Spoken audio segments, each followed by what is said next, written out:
Mm,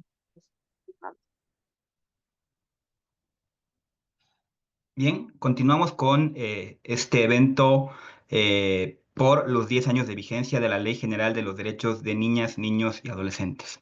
Y como comentó la última panelista muy acertadamente, buena parte de la estrategia y la política pública en materia de protección de los derechos de niñas, niños y adolescentes tiene que ver con presupuesto, tiene que ver con la asignación de recursos económicos para las labores del Estado en esta materia.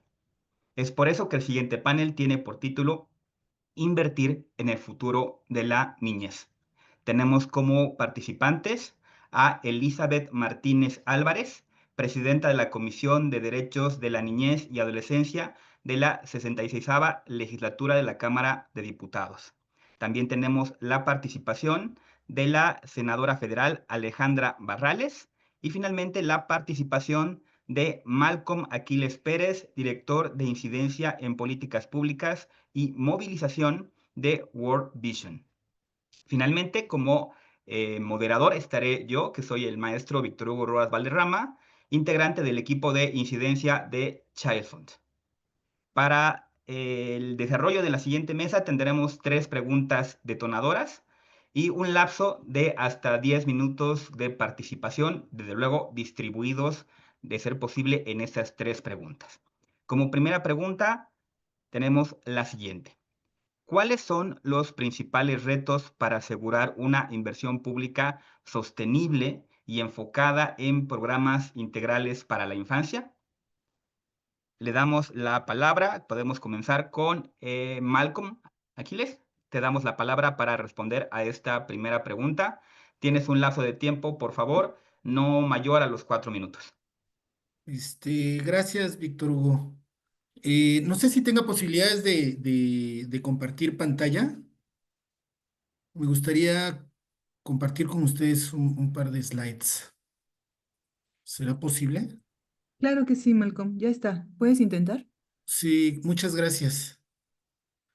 A mí me gustaría, y sabiendo también que estamos esperando la incorporación de la, de la senadora y de la diputada, compartir con ustedes un par de datos de contexto y aprovechando este espacio, ¿no? El primero de ellos es recordar cuáles son los antecedentes más importantes que están vinculados al proyecto de presupuesto de egresos federal y del anexo 18. Se inaugura o se incluye por primera vez en el 2012. En el 2014, ya con la aprobación de la ley, se fortalece este anexo transversal para la atención a niñas, niños y adolescentes en un anexo de 17. Y en el 2014 se hace obligatoria la implementación o la integración de este. Y podríamos decir que en el 2015 es donde formalmente se incluye el anexo 18 para la atención de niñas, niños y adolescentes en el presupuesto de egresos. A mí me gustaría compartir con ustedes un slide por lo menos del corte del 2012 al 2020, cómo vino evolucionando el presupuesto del anexo 18 y reconocemos que sí hubo un periodo de empuje muy fuerte, pero la tendencia es hacia la reducción del mismo, ¿no? De la misma manera, también es importante para nosotros en esta revisión de los retos eh, identificar cuánto es lo que se presupuesta y también cómo es que se ejerce, ¿no? Normalmente las discusiones más importantes que impulsa a la sociedad civil alrededor del presupuesto está en el proceso de presentación del proyecto, pero el reto mayor es cómo damos seguimiento a su ejercicio y en función de eso eh, tenemos la sensibilidad para saber si se fortalece de manera efectiva las políticas públicas que se están priorizando con recursos. De esta manera, a mí me gustaría en esta primera parte señalarles que identificamos como tendencias generales es que en la mayoría de los casos se concentra más el porcentaje mayor del proyecto de presupuesto de egresos, lo concentran las aportaciones federales para las entidades y el restante es el que se distribuye en los cuatro dominios de los derechos. Em, Ahora bien, las aportaciones federales normalmente o tienen una tendencia a que se enfoquen un porcentaje mayor en el grupo de derechos agrupados en desarrollo y el restante en supervivencia. Y una mínima parte, y esa es una de las situaciones constantes o críticas que nosotros hemos identificado, es que solo el 0,02% más o menos con cada año fiscal se dirigen al dominio de protección y el 1,15% al dominio de participación. Cuando hablamos del dominio de protección, estamos hablando de los derechos como a que niñas, niños y adolescentes vivan una vida libre de violencia. Es decir, en dónde están los recursos para prevenir, detectar, canalizar y llevar a cabo los procesos de restitución de derechos de niñas y niños que corren peligro, que viven una situación de violencia, abuso, maltrato o explotación. Pues es una de las constantes de señalamiento en cuanto al presupuesto de egresos. Y aquí me gustaría mucho señalar algunas de las tendencias en temas críticos que, pues de alguna manera en los paneles anteriores se han mencionado, ¿no? ¿Cómo ha sido el histórico, por lo menos hasta el corte del 2021, en el presupuesto para atender la violencia contra niñas, niños y adolescentes? Se destacan pues picos entre el 2016 y 2017, pero a partir del 2018-19 hay una tendencia inercial a no generar un recurso significativo que ya veíamos en la lámina anterior, que representa el 0,002%. O sea, es un margen de recursos muy limitados para una problemática muy compleja y que incluso tiene causas estructurales. Eh, para nosotros esta discusión del corte del 2021 es muy importante, también en la medida en que reconocemos e identificamos que a partir del 2020, con el confinamiento y la pandemia, las situaciones de violencia reportadas, señaladas, se incrementaron, ¿no? Las situaciones de violencia en contra de niñas, niños y adolescentes se incrementaron y además los factores de riesgo para que una niña o niño viva una situación de explotación sexual, laboral o de trabajo infantil también se incrementaron. Otro ejemplo importante de análisis de tendencia el presupuesto es el reto de cómo se destinan los recursos para la atención a la inserción escolar, a la inserción educativa, ¿no? Em, tenemos en esta gráfica muy sencilla cómo hay nuevamente una situación de reducción y por otro lado, eh, sabemos también o reconocemos que a partir del 2019-2020, las cifras o la población en riesgo de deserción escolar se ha ido incrementando. ¿Cuál es la situación que nosotros miramos alrededor? Y discúlpeme que me vaya de corridito, nada más, Víctor Hugo, confírmame si ya los otros panelistas están y me detengo, Todavía pero no están conectados, así que puedes seguir, por favor. ok, muchísimas gracias. Entonces, solamente ampliaría un poco la información de estos retos mirando a estos retos presupuestales a 10 años de la ley, sobre todo con la reflexión de, bueno, he compartido con ustedes algunos datos o algunos elementos de cómo se plantea el presupuesto de egresos federal, pero ¿qué sucede en las entidades? Por lo menos al 2023, en un informe que generamos que se llama Radiografía Peso por Peso, la inversión local a la niñez y adolescencia en México, que con todo gusto pues está accesible en el portal de World Vision México, en el área de biblioteca. En esta lámina podemos ver cómo al 2023 se marcan las entidades que contaban por ley con un anexo o una clasificación presupuestal específica de niñas, niños y adolescentes. Y en color amarillo, al 2023, las entidades que no establecían en sus presupuestos públicos una clasificación específica.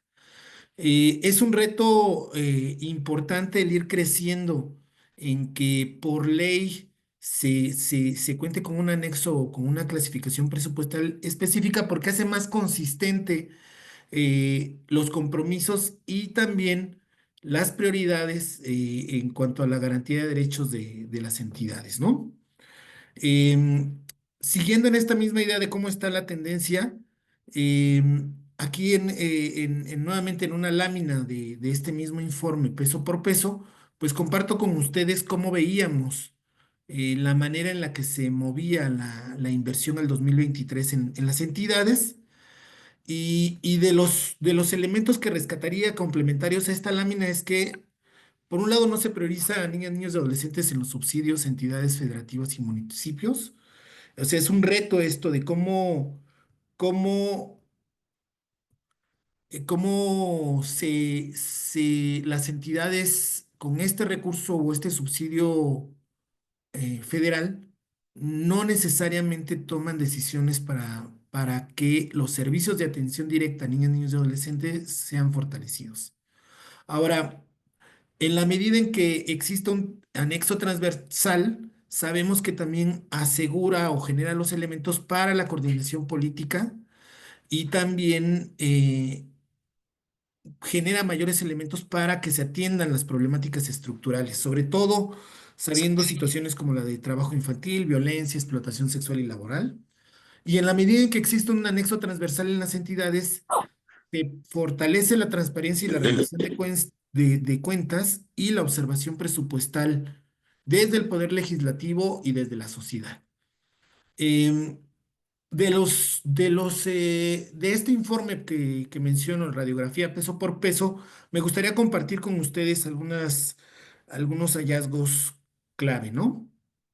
Eh, las entidades replican una limitante que ya el presupuesto federal tiene, que se destina así en promedio el 0,96% al derecho de niñas, niños y adolescentes a la participación, es decir, a que sean tomadas en cuenta y escuchadas en las decisiones que les afecten y que por lo tanto estos procesos de ciudadanía y de co-construcción de soluciones a sus necesidades pues se vean tan limitadas, ¿no?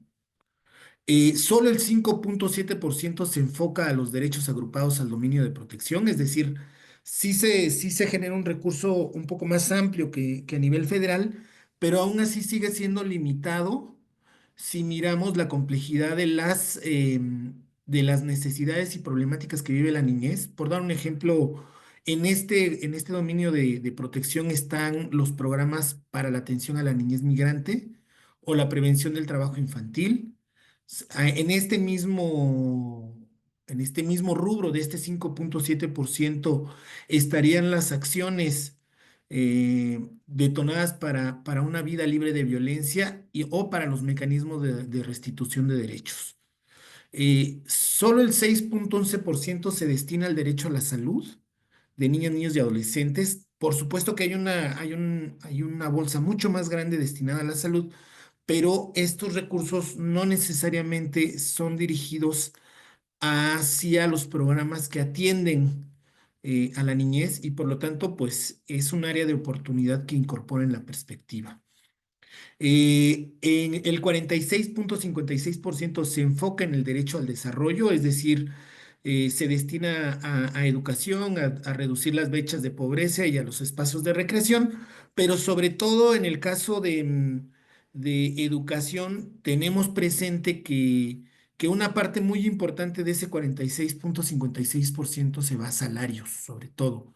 Entonces, ya el margen para acciones como alimentación escolar, mejora de infraestructura o para atender a población que se encuentra en condiciones de mayor vulnerabilidad y que puedan tener acceso o reinserción a la educación, pues se vuelve algo mucho más complejo. Y reiterar este hallazgo que ya en el mapa de la lámina anterior yo les presentaba que 12 de las 32 entidades, por lo menos el 2023, no establecían por ley anexos presupuestales de niñez. Pues lo que nos plantea sobre todo un reto de cómo hacer consistente los compromisos y las prioridades con recursos suficientes para que los programas estatales operen, ¿no? No sé si, Víctor Hugo, hasta aquí vamos bien o se han incorporado ya algunas de las Sí, ya panelistas. está la senadora Alejandra Barrales Si quieres, conectada. entonces me detengo aquí. Sí, claro, desde luego. Bueno, ya tenemos conectada a la senadora Alejandra Barrales. Asimismo, todavía no se ha conectado la diputada Elizabeth Martínez Álvarez. El equipo de organización está verificando lo que ocurrió. A veces hay algunos problemas con las agendas y eso es perfectamente comprensible. Tenemos, como habíamos comentado, tres preguntas detonadoras de la discusión en este panel. Me voy a saltar tal vez a la tercera, que sería muy importante conocer la opinión de la senadora Alejandra Barrales. La tercera pregunta dice, ¿qué papel juegan las y los legisladores en la promoción del presupuesto con enfoque de derechos de niñas, niños y adolescentes? Y la primera pregunta que abordó una parte en su intervención el licenciado Malcolm Aquiles era cuáles son los principales retos para asegurar una inversión pública sostenible y enfocada en programas integrales de la primera infancia, o perdón, para la infancia. Ahora sí, damos la palabra a la senadora. Bienvenida, senadora.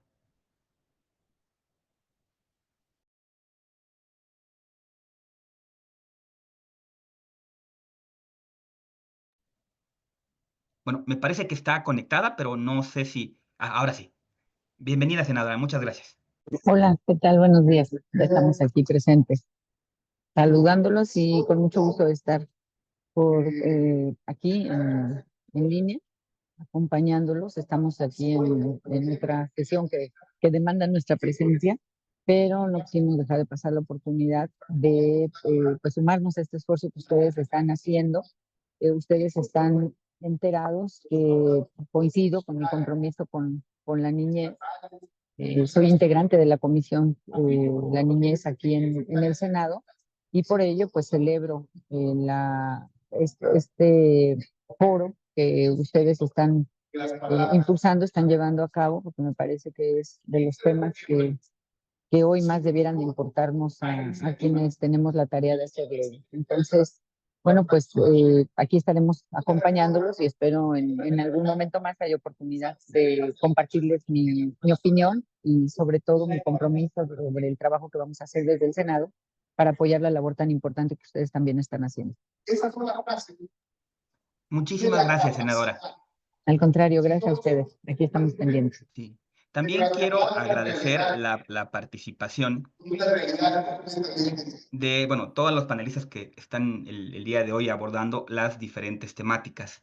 Sin lugar a dudas, la inversión en la infancia es muy importante, al grado en que si no aseguramos una inversión adecuada para el funcionamiento de las diferentes instancias que integran los sistemas de protección de niñas, niños y adolescentes, estaríamos dejando en grave vulneración y descuido la protección de los derechos de niñas, niños y en particular su derecho, en muchos casos, de acceso a la justicia. Para que tengan nada más una idea, dentro del trabajo que se lleva a cabo dentro de la promoción de la violencia, de la prevención de la violencia contra niñas, niños y adolescentes, se llama mucho la atención a madres, a padres, incluso a instancias como las escuelas, de una cultura de denuncia de las diferentes violencias que sufren niñas, niños y adolescentes. Sin embargo, si no dotamos a los mecanismos de procuración e investigación de justicia de los elementos indispensables como son recursos económicos o como son recursos humanos, desde luego atender el volumen o los volúmenes que llevan diariamente en su trabajo sería una labor muy difícil. Esto también nos lleva a la segunda pregunta del panel y le vamos a dar nuevamente la palabra a el licenciado Malcolm Aquiles en relación a la segunda pregunta detonadora, que es cómo podría implementarse mecanismos innovadores de financiamiento que involucren tanto al sector público como al sector privado en beneficio de la niñez.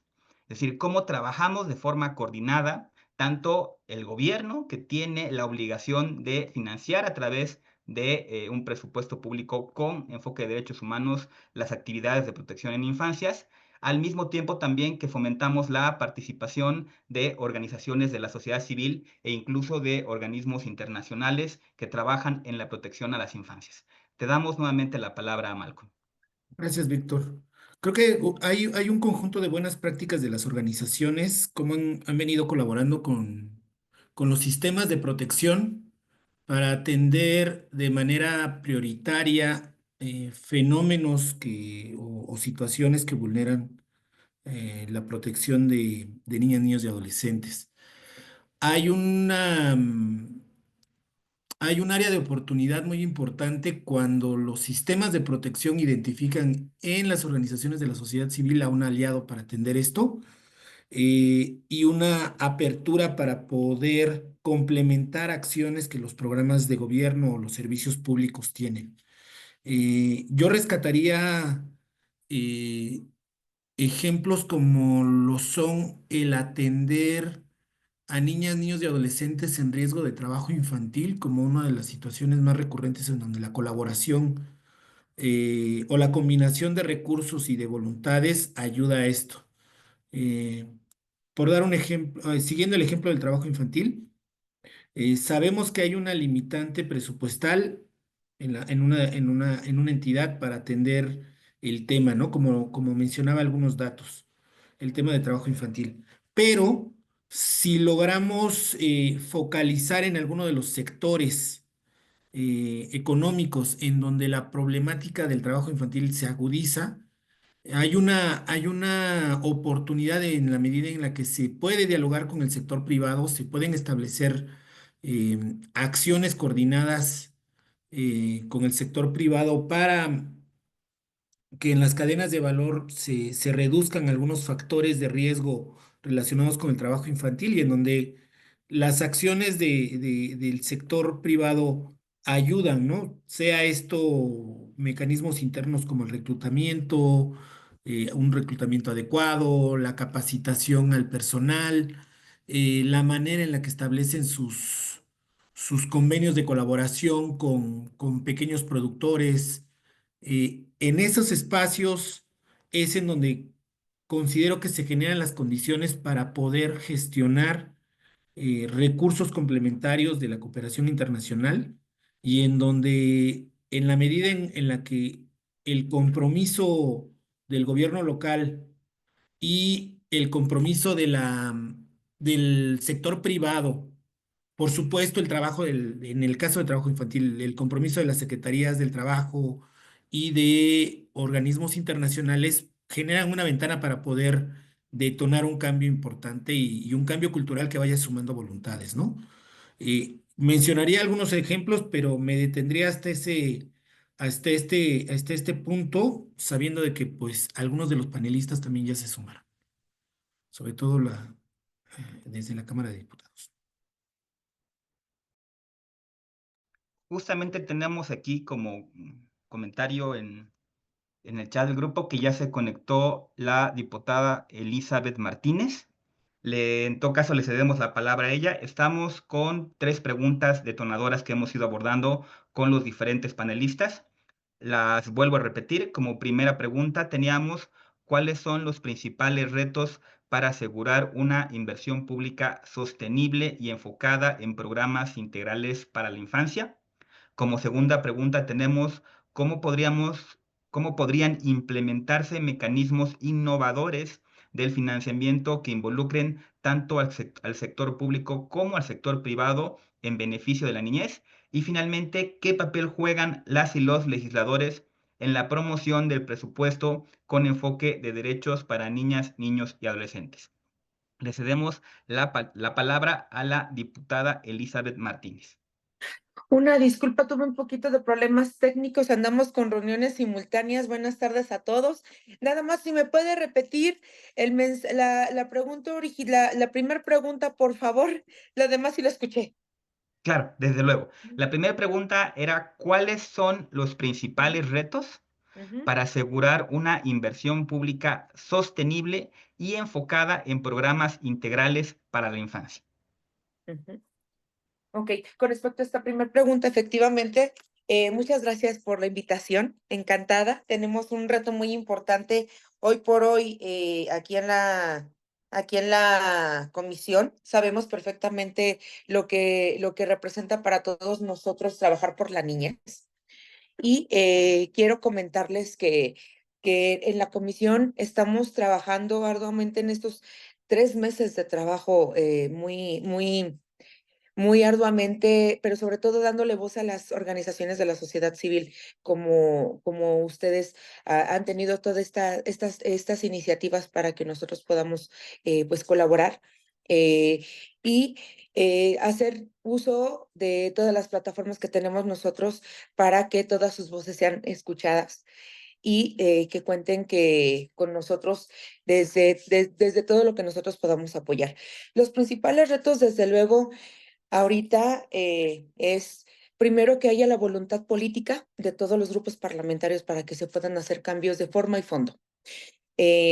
Hoy por hoy nos enfrentamos a un problema donde la reducción del presupuesto se ha hecho de manera significativa y ese es el principal reto, que hay áreas que sí se están descuidando, pero estamos trabajando muy duro para todo el compendio de proyectos e iniciativas que los grupos parlamentarios, perdón, que las organizaciones y asociaciones civiles nos han hecho llegar, hacerle llegar estas inquietudes a la Comisión de Presupuesto para que sean tomadas en cuenta, valoradas y analizadas. La segunda pregunta, ¿me la repite, por favor? Desde luego, la segunda pregunta que teníamos para el panel de hoy es cómo podrían implementarse mecanismos innovadores de financiamiento que involucren tanto al sector público como al privado en beneficio de la niñez. Bueno, nosotros estamos tomando muy en cuenta a todos los también empresarios y nosotros estamos tomando también la iniciativa de acercarnos con la iniciativa privada mediante incentivos fiscales para que se puedan tomar en cuenta proyectos e iniciativas para que a través de ellos también, lejos de a veces buscar únicamente el presupuesto de gobierno o del anexo, en este caso el 18, pues también tengamos el apoyo total de los empresarios que se involucren, que sean empresas familiares. Bueno, ahora existe la figura de las empresas familiarmente responsables y socialmente responsables. Eso es una de las alternativas que estamos buscando y hemos obtenido muy buena respuesta también. Y bueno, finalmente la última pregunta era, ¿qué papel juegan las y los legisladores en la promoción del presupuesto con enfoque de derechos para niñas, niños y adolescentes? No, hombre, pues desde luego es indispensable. Nosotros tenemos muy claro la chamba que tenemos nosotros como legisladores. Nosotros representamos a una fracción de la población y dentro de las comisiones que integramos, desde luego que forma parte de nuestras agendas personales, el trabajo de la niñez y de la adolescencia. Eh, tenemos muy claro cuál es nuestro trabajo acá, pero en lo que tomado nosotros como comisión es justamente y propiamente trabajar por la niñez. Y algo que me gusta mucho de los integrantes de la comisión es que tenemos compañeras, porque en su mayoría somos mujeres, solamente tenemos un compañero hombre de Cuernavaca, un diputado por Cuernavaca, que fue exalcalde de la capital. Todas se han involucrado en temas de niñez. Algunas fueron presidentas del DIF, otras son maestras, otras son, en mi caso, que somos activistas por la niñez desde hace 15 años, pero todas estamos inmersas en el tema. Nosotros como comisión tenemos muy claro cuál es el enfoque y también algo que me gusta resaltar es que independientemente de ideologías, colores y partidos, lo hemos comentado en nuestras reuniones que hemos tenido estos 3 meses, no se manda la niñez, que el pleno será otra cosa, pero en la comisión nuestro primordial factor es la niñez mexicana. Entonces, dentro de todo, hemos logrado ponernos de acuerdo y claro que cuentan con todos nosotros. Muchísimas gracias. Fue la Ujú. participación de la diputada Elizabeth Martínez Álvarez, presidenta de la Comisión de Derechos de la Niñez y la Adolescencia de la 66ª Legislatura de la Cámara de Diputados. Continuamos, hemos ido como abordando las diferentes preguntas de acuerdo a las posibilidades de los participantes. Queremos también agradecer que todavía se encuentra presente la licenciada Lorena Villavicencio, quien es la secretaria ejecutiva de el CIPINA, a la cual también le damos la palabra en cualquier momento de discusión del presente foro. Continuamos entonces ahora sí con la última pregunta y la opinión también nuevamente de Malcolm. Repito una vez más la pregunta, Malcolm. ¿Qué papel juegan las y los legisladores en la promoción de presupuestos con enfoque de derechos para niñas, niños y adolescentes? Pues yo insisto que coincido con la diputada Elizabeth, juega un papel clave. Es muy importante su sensibilidad y su conocimiento del tema.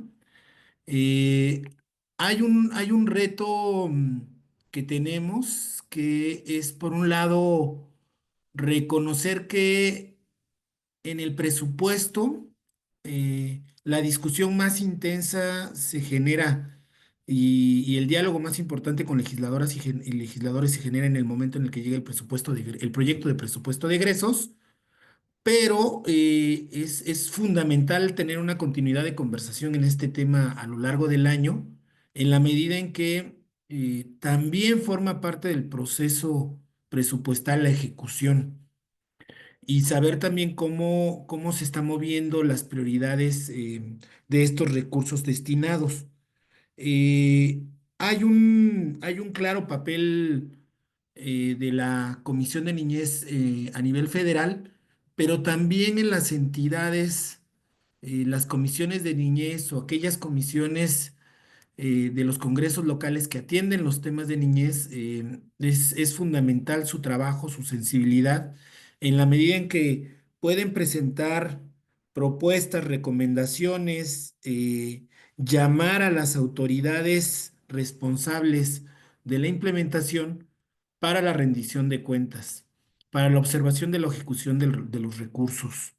Eh, para nosotros, y como lo mencionaba en una intervención anterior, es clave que las entidades cuenten con un anexo transversal, porque de esa manera las comisiones de los congresos locales tienen herramientas e información más cercana para poder señalar en dónde están las oportunidades para la ejecución del presupuesto o en dónde están las limitantes.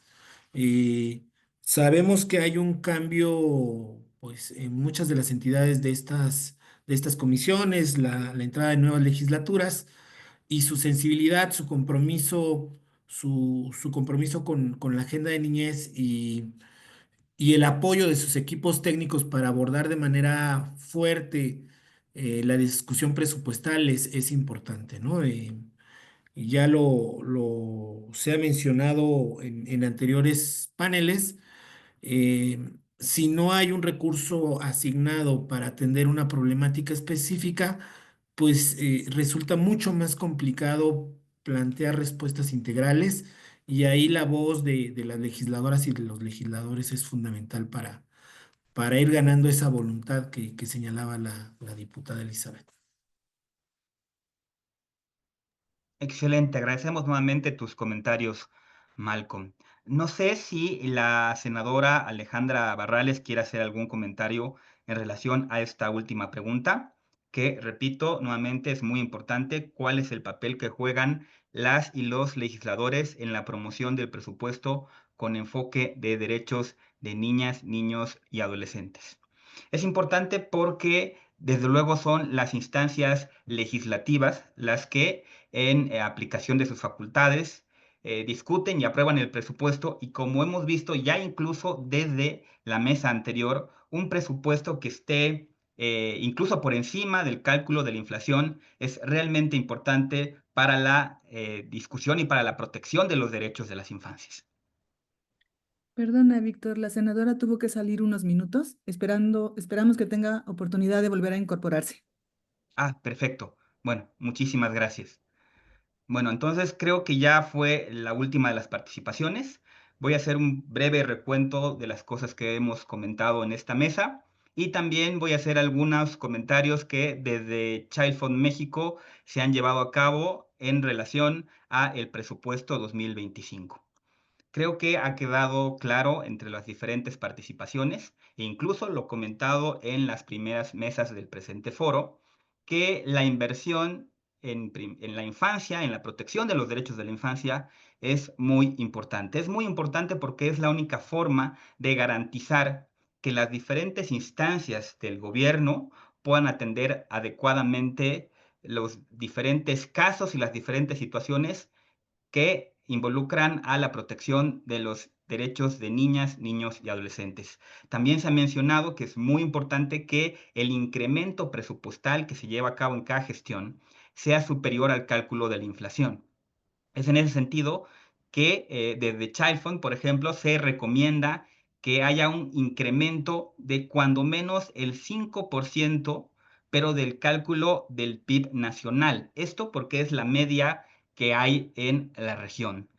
Ya en concreto, en algunos temas muy en específicos, el presupuesto para el 2025 tiene una reducción a diferentes áreas que son fundamentales en la protección de los derechos de niñas, niños y adolescentes. Es por eso también que es muy importante revertir la reducción del 6% que en este momento tienen las acciones de coordinación que realiza, por ejemplo, el CIPINA, así como también aumentar el presupuesto que tiene relación al Sistema Nacional de Cuidados, entre otros. Bueno, finalmente, creo que las diferentes discusiones y observaciones de la mesa van a ayudar a abonar el trabajar en un enfoque de derechos humanos aplicado al presupuesto federal para las infancias y esperamos que las presentes recomendaciones, así como los diferentes comentarios y observaciones que han sido formulados en la mesa, sean tomadas en cuenta por las autoridades.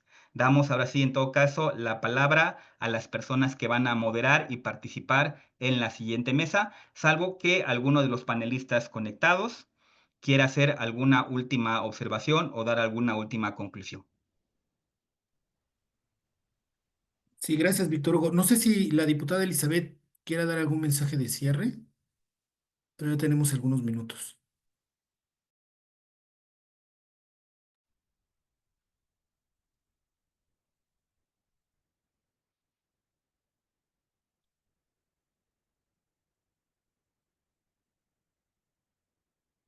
Si no es el caso, a mí me gustaría aprovechar estos minutitos nada más para mencionar, Víctor Hugo, algunos de los hallazgos de justo estos retos que tenemos para el PEF 2025, ¿no? Eh, sí hay vuelve a haber una tendencia, como lo mencionaba antes, de que no necesariamente el grupo de derechos para la protección se están priorizando. Sigue habiendo una tendencia de menor recurso para este grupo de derechos, como el de participación. Y a destacar que algunos aspectos claves que tú mencionas, ¿no? Para nosotros es relevante señalar que para el proyecto de presupuestos 2025 hay una reducción importante en el programa La Escuela es Nuestra. Sabemos que se está priorizando, por supuesto, el programa de becas Rita Cetina como parte de la manera en la que se ha configurado el presupuesto, pero la reducción del programa La Escuela es Nuestra también limita el funcionamiento de la mejora de infraestructura escolar y de acceso a alimentación escolar a niñas, niños y adolescentes en las zonas más marginadas. Eh, También reconocemos que hay una reducción importante destinada al financiamiento de gastos operativos o de formación para los docentes en las entidades, que ese es uno de los temas. Sigue siendo un reto en el país y por lo menos a nivel de proyecto de presupuesto de egresos 2025 la reducción en el programa de vacunación, que por lo menos a un 10% en comparación al 2024 representa estos ajustes que tiene el programa de vacunación y el reto, o celebramos por otro lado que se ha presentado un incremento de recursos para los programas de prevención y control de sobrepeso, obesidad y diabetes y de salud materna, sexual y reproductiva. Y sabemos que los ajustes presupuestales también están reduciendo em, o representa a la baja los recursos designados o asignados para la coordinación con las instancias que integran al Sistema Nacional de Protección Integral de Niñas, Niños y Adolescentes. Este es un desafío porque sabemos que la coordinación interinstitucional es la que nos ayuda a aprovechar o maximizar los recursos o el funcionamiento de los recursos.